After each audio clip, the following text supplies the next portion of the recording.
Hello and welcome back to Motors for the Masses, and as 2024 kicks off, we've got some really exciting bikes to look forward to this year. Two in particular that I really want to see are the new two triples from Zontis, the ZT703F Adventure and their RR version. So I'm really looking forward to seeing those. So today we're going to be looking at 5 new A2 compatible sports bikes that are going to be in our showrooms this year. So let's roll the intro and get cracking.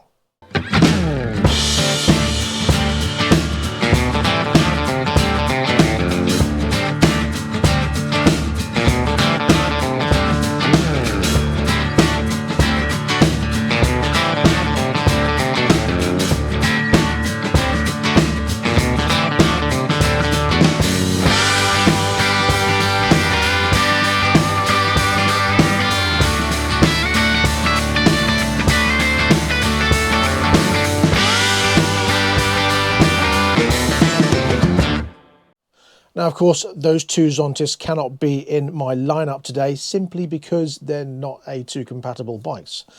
So let's start with number 1. And that is this, the all-new Triumph Daytona 660 Triple. Now, Triumph's new middleweight sports tourer, really, is going to be losing its 765cc, 128 horsepower, 60 pounds-foot of torque motor and replacing it with a 660, which will have 95 horsepower and 51 pounds-foot of torque. We'll have a 14-litre tank, just like the Trident, which is also the 660, and a claimed MPG of 57, meaning you'll get about 180 miles per tank. A bit less than the Trident, which is odd, considering the Trident is naked and this is sort of a fully fared bike. Weird, really. The same engine as the Trident, but slimmer, sportier peg stance and slightly narrower all round. They'll have the 41mm Showa forks, 2 different seat heights, so you've got 810mm or the lower 785mm, 4-piston radial calipers, etc, etc. And this bike will be restrictable to the A2 license compatibility. So that is what makes it compatible in this list. Now, I know up until now you were thinking, yes, but it's 95 horsepower, so how can it be an A2? Well, that's because they're bringing out a kit. So, I don't know what kind of power it's going to have. I'm assuming 47, because that's what most of them seem to have. And that's the limit you can have for an A2 license. However, it is a bit of a porker at 201 kilos. Price will be £8,500, and one thing that Triumph are good at is service intervals, so that'll be 10,000 miles or 12 months apart. Now that makes it the same price as the CBR 650, but cheaper than the Suzuki GSX 8R and the Yamaha R7, but it'll have more horsepower than all of those, except it won't because it's A2 compatible version, so it won't. But anyway, there we go, the Daytona 660. So then, on to number 2. And that is the Benelli Tornado 500 Twin. Yes, sadly this is not a reincarnation of the Tornado 900 that I mentioned in a previous video with the twin fans at the back, but a 499cc parallel twin A2 licensed bike with 46.9 brake horsepower and 34 pounds-foot of torque. Now, Benelli have been a very good company. I do like them. There's certain things I don't like about Benelli, like the TRK and its chunky weightedness, but I love the design. I love the way they're put together, and they are a very nice bike. Now, Benelli's been around for a long time. Of course, now it's owned by China, but they are well-built bikes, being part of the Keeway group, which comes under the Qianjiang Motorcycle Group from China, a huge company, and they've been producing some fantastic looking and performing bikes from Keeway and Benelli. So this Tornado 500 Twin will have Marzocchi forks, which is a fantastic little addition, Brembo radial brakes, trellis frame like they've had on a lot of their bikes, the same engine as the TRK 502, but a little bit lighter.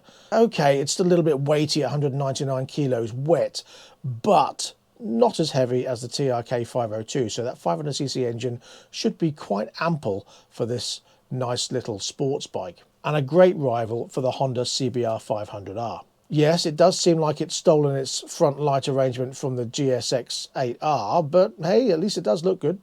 Now, we are still waiting for a confirmed price and release date on this. However, price-wise, I'm estimating around 6,500 to 6,700, especially considering the TRK 502 is 6,002 or 6,300, depending where you go. So I don't think 6.5 grand to 6-7 is out of the realms of possibility. So then let's move on to number 3.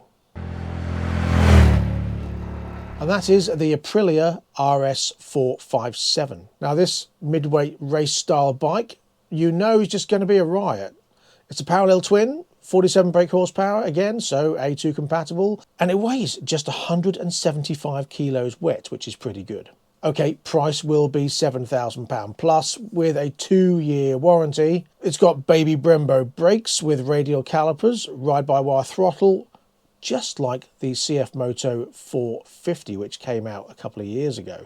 And I do like the SR 450, a lovely bike with that 270-degree crank, sounds lovely, rides really well, love that bike. Now, of course, it's going to be rivaled by the likes of the Honda CBR 500R, the Kawasaki Ninja 400 and CF Moto's 450 SR, as I said, all around the same price except for the CF Moto, which is currently £1,000 less. And one hell of a bike. Also, some dealers are doing the Kawasaki Ninja 400 at the moment for just 5 grand with a 4-year warranty. Now, I think that is because they're expecting the new ZX4RR to be a fantastic bike. And they've also got the, well, I'm not going to tell you. We'll come on to that in a minute.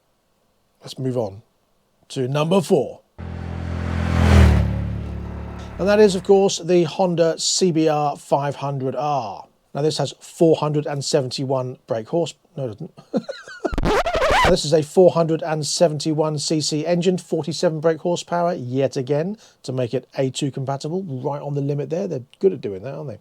And 32 pounds-foot of torque. It'll have Showa forks again, low 785mm seat height, 192 kilos, so a little bit lardy. And it comes with that 2-year warranty with a price of £6,700. Now, these Honda CBRs are all quite samey. They've got the new 600 coming out. That's not going to be A2 compatible, of course, because it's a bit too powerful. However, they've all got that sort of baby blade look about them. And that seems to be the attraction. Honda and the CBR have been a bit meh on occasions, good on other occasions, sound a bit quiet, but it's the favourite, isn't it? A lot of people go for them. I just think it's a bit bland, and I'm hoping this CBR 500R isn't as bland as I'm expecting it to be. However, in the company it's keeping in this list, I think it'll do pretty well. So then let's move on to number 5. And that is the bike I didn't want to mention a minute ago because I'm mentioning it now, and that's the Kawasaki Ninja 500. Now, this has a 451cc parallel twin, so it's a 450, not a 500. I suppose they couldn't call it the 450 because it's very close to the 400, and people will go, well, why would I want a 400 if I can get a 450? So let's call it the 500 to make people think we're actually getting a 500cc engine, but you're not. You're getting a 451cc engine. So it's close to a 450. So it's not really that much more than the 400. And of course, being slightly less in the cc means you only get 45 brake horsepower and 31 pounds-foot of torque.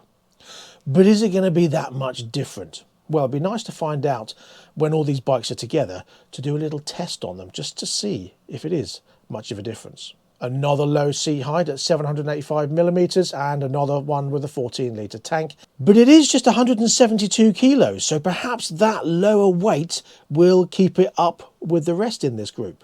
One thing is you don't get upside-down forks like the others do in this list, which is a little bit odd. Price is yet to be confirmed completely, but I feel Kawasaki have reduced their Ninja 400 to 5.5 grand to make way for this. It's probably going to be about 6.5 grand, I would say. Nothing like the new ZX4R, which is 9.5 grand. I mean, that's just a ludicrous price, I think, for a 400. Okay, it's got plenty of horsepower and plenty of poke and it's going to be fun, but 9.5 grand? So perhaps they're thinking this 500 will fill the gap between not quite there with the 400 and, sorry, how much? With the ZX4RR. So we'll see. So there we go. Quite a list. 5 sporty bikes, all very, very similar, that are coming out new in our showrooms in the UK this year, being 2024. If you think I've missed something off this list, please let me know. I'll be back next time with another list. I think I'll be going for a different style of bike, or I've got another list coming of American cars that should be coming back to our showrooms that have long since passed. So stay tuned for that also. Thank you very much for joining me. Please don't forget to like, subscribe and share this video, and I'll be back very soon with something else. So until next time, please ride and drive carefully, but have fun. Bye-bye.